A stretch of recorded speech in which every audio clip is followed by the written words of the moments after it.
Hello, beautiful people. It's Lulu. If you've been following along this mental fitness journey with me, you know we have covered a ton of ground together over these past 28 episodes. And if you're new here, first of all, welcome.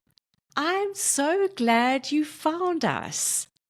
You are about to get the highlights reel of the most powerful, life-changing tools that have transformed so many lives, including my own. Today, we're doing something we've never done before on this podcast. We're spring cleaning our mental fitness toolkit. I'm going to be sharing 3 foundational frameworks plus 4 tiny tools you can start using today. Yes, today, exactly where you are. Whether you're dealing with anxiety, struggling with confidence, battling that not enough voice, or you just want to build genuine emotional resilience, think of this episode as your reset. Your seasonal mental fitness reboot. Welcome to the Lulu Essey podcast, where we do things differently. No editing, no polishing, no fancy studio magic, just honest conversations that offer you practical tools to transform your life from the inside out. My partner keeps telling me, Lulu, you need to recap everything. There's so much gold scattered across your episodes, but people might not know where to find it. And I thought about it, and he's absolutely right. So today, we're gathering some of the most transformative tools in one place, just in time for spring. That season of renewal, growth, and fresh possibilities. And here's the thing. These aren't just theories or feel-good concepts. These are practical, science-backed frameworks that work in real life. In our messy, complicated, gloriously imperfect real lives. I know this because I live them every single day, especially through some pretty challenging times that I've shared with you recently. So whether you're here for a refresher or discovering these tools for the first time, get comfortable because we're about to dive deep into your essential mental fitness toolkit. I want to start with what I consider the foundation of everything, the love framework or LOVE framework.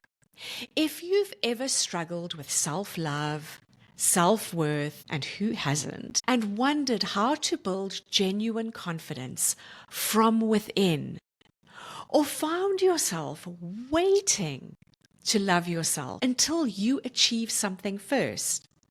And by waiting, I mean waiting for the job promotion, to lose the weight, to get the bonus, waiting to run the marathon. Whatever your thing is, if this is you, then this framework might change everything for you. I created this framework during one of my own challenging periods where self-love felt absolutely impossible. I needed something practical, not some intangible concept I couldn't actually apply. This framework works because it meets you exactly where you are. So I invite you to come exactly as you are right now. Let me break it down letter by letter. L is for listen to your inner voice. This isn't about hearing mystical guidance, although if you do, that's pretty amazing. But what this is about noticing the conversation you're having with yourself, your self-talk, not fixing it, just noticing with curiosity, not judgment. Like when you look at a photo of yourself and immediately start the criticism. Oh, this is wrong. This is too big. This is out of proportion. The L in love is simply catching yourself in those moments, That's it. Just awareness. Just listening to what's actually happening in your head and how it's making you feel. Start listening to what that inner voice is saying to you and how it speaks about you. O is for own your worth. And yes, this sounds huge, but here's the thing. We're not talking about waking up one day and suddenly feeling worthy. This is about making decisions from a place of matter now rather than I'll matter when, ... and you fill in the blank. Self-worth is never one and done. It's a lifelong process, but it gets easier and so much better with time and consistency. Small, imperfect steps is what we embrace here. It's the difference between choosing the salad because you hate your body versus choosing nourishing food because you care about your health and well-being. Same action, completely different energy. One comes from lack, from criticism, from feeling like you are not enough.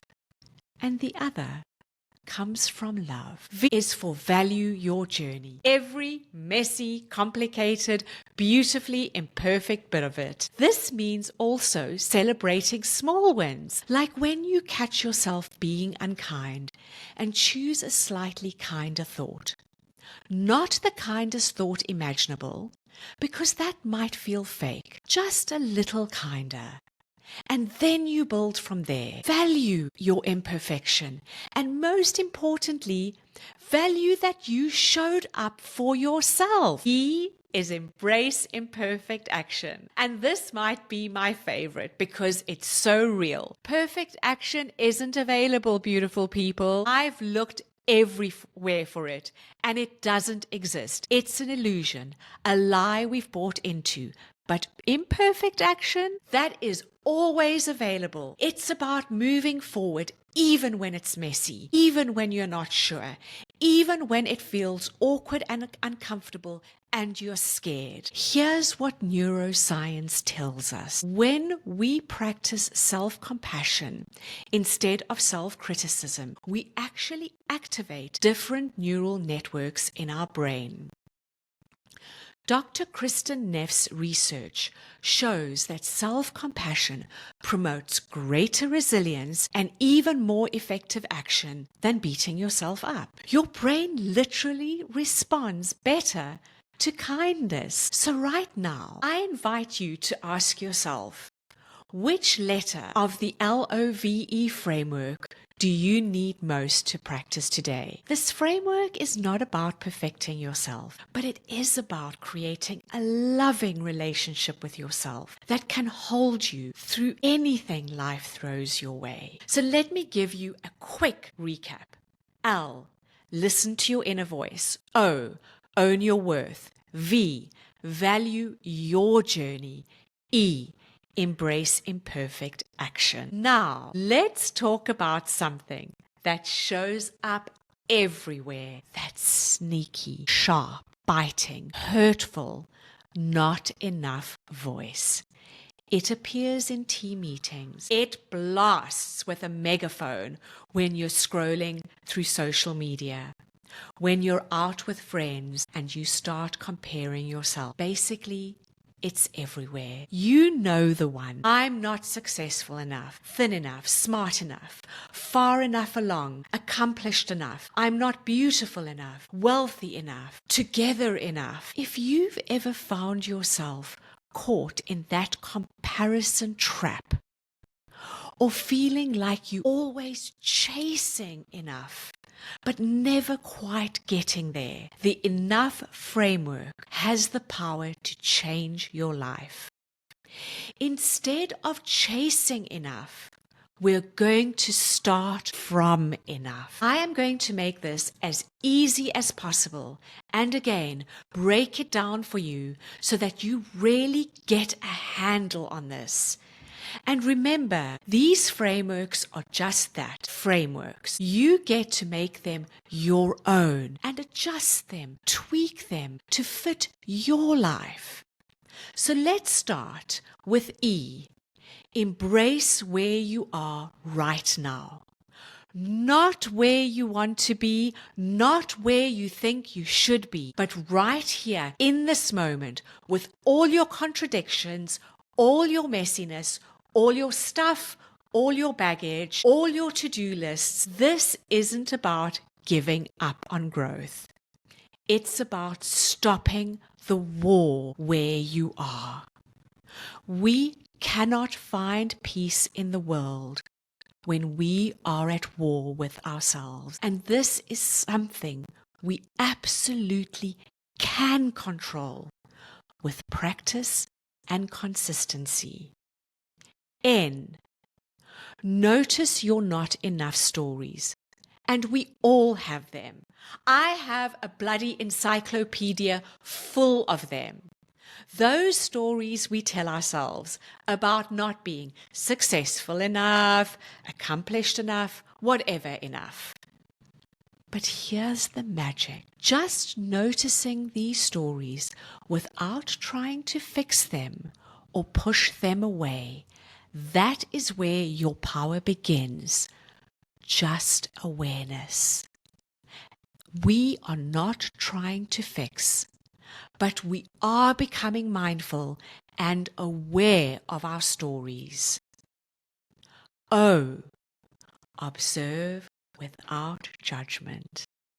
And this is where it gets interesting and sometimes uncomfortable, because we're so used to jumping straight into fixing, improving, making better, doing a course, listening to another podcast. But what if we just observed? What if we observed with openness and curiosity instead of judgment? When we stop fighting with ourselves, that is when real change has space to happen. In other words, drop the weapon you're using against yourself. Just put it down. You understand your patterns and your triggers.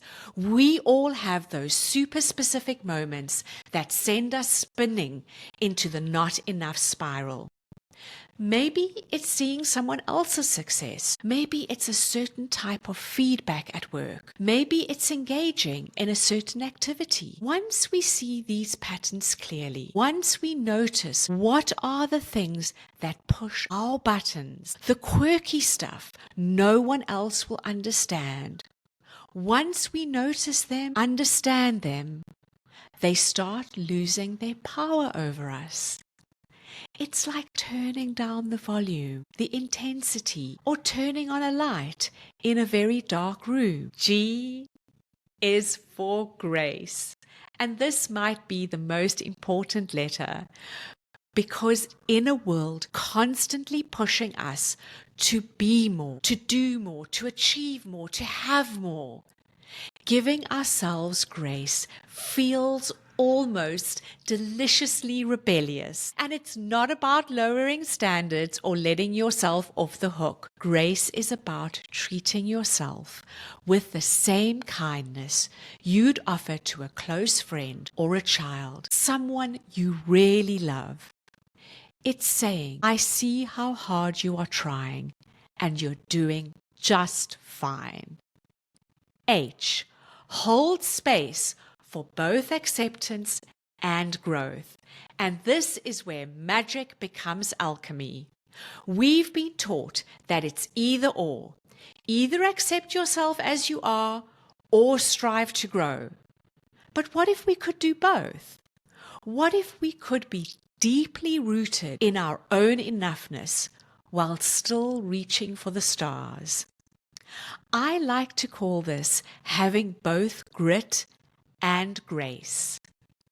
Think about nature. A tree doesn't hate its current height while it's growing taller. It simply is, without judgment, while also constantly growing. That's what holding space for both acceptance and growth looks like. The beautiful thing about this framework is it gives you permission to love yourself exactly as you are right now.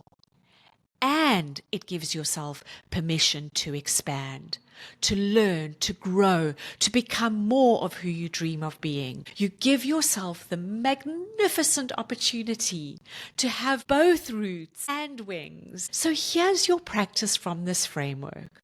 Start noticing your enough moments, those tiny instances when you do feel enough, when you do feel capable and okay as you are. Maybe it's when you make someone laugh. Maybe it's when you help a colleague through a challenging moment. The more you notice these moments, the more of them you'll find. Time for a quick recap.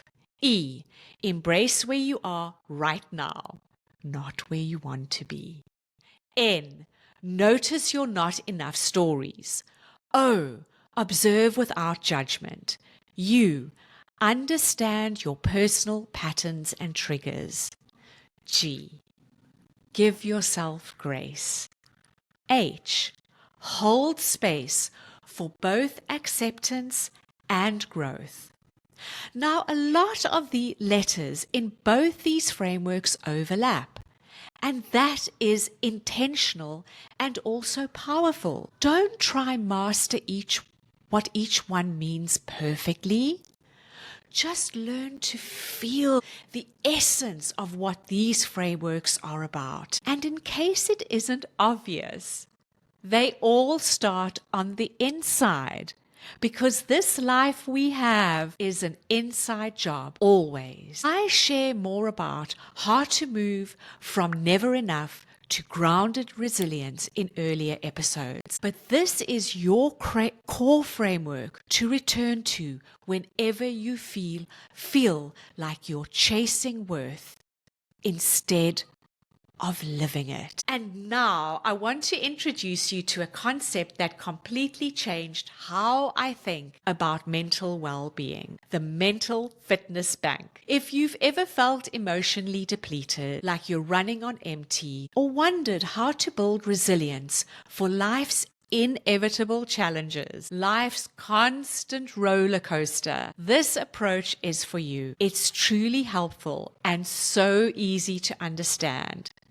Think of your mental fitness exactly like you would a bank account. You make deposits, you make withdrawals, and hopefully over time you build some savings and build interest. The difference is we're not talking about money. We're talking about a currency that is far more valuable. We're talking about your emotional resilience, your capacity to handle whatever life throws at you. Okay, so every tiny promise you keep to yourself is a deposit. Every moment of self-compassion, every conscious breath, every time you choose a kinder thought, every time you bring awareness instead of judgment, every time you drop that weapon of I am not enough, that is a direct deposit into your mental fitness bank. And in contrast to this, we need to acknowledge that every broken promise to yourself, every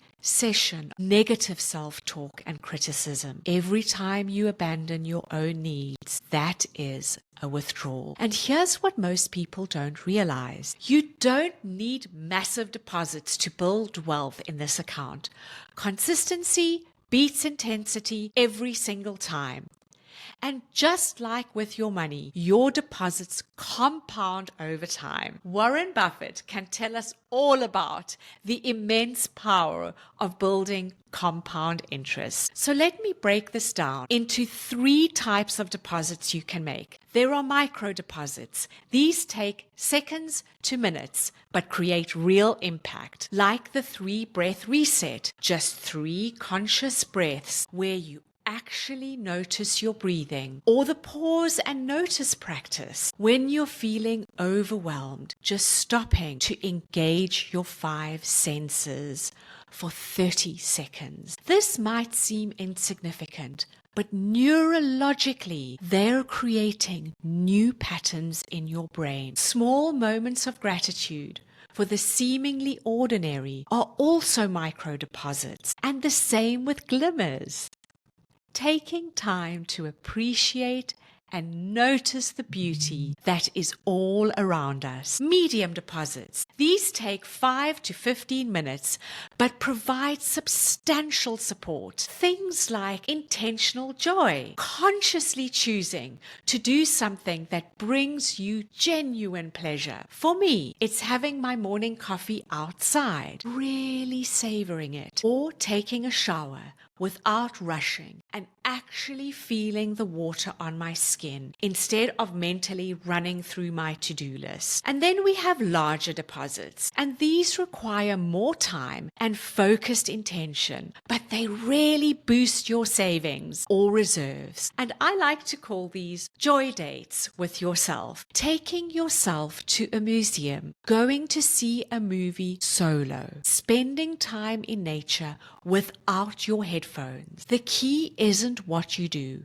it's the intention behind it. It's saying to yourself, I matter enough to take this time alone for me. And the key here is to leave productivity out of it. This is not a transactional exercise where you have to produce something magnificent at the end. The sole intention here is joy. And here's the neuroscience that literally blew my mind. When we make these deposits consistently, we're building new neural pathways that support emotional regulation, stress resilience, and cognitive flexibility. Dr. Rick Hanson's research shows that deliberately taking in positive moments creates new emotionally resilient neural connections, even during tough times. Your mental fitness bank balance will fluctuate, and that's human, and it should if you're living a full, gloriously messy life. The key is building reserves gradually, consistently. So when life gets challenging, you have something to draw from. What's one micro deposit you could make today? Just one small action that sends the message to your nervous system, I matter enough to take care of myself. And now, 4 tiny tools. What I am giving you now are actually 4 science-backed tools that take less than a minute each, but they can shift your entire emotional state. Think of these as your emergency toolkit. Always available, no special equipment. First tool, box breathing. This is so simple, but incredibly powerful. You breathe in for 4, hold for 4, breathe out for 4, hold for 4. That's it.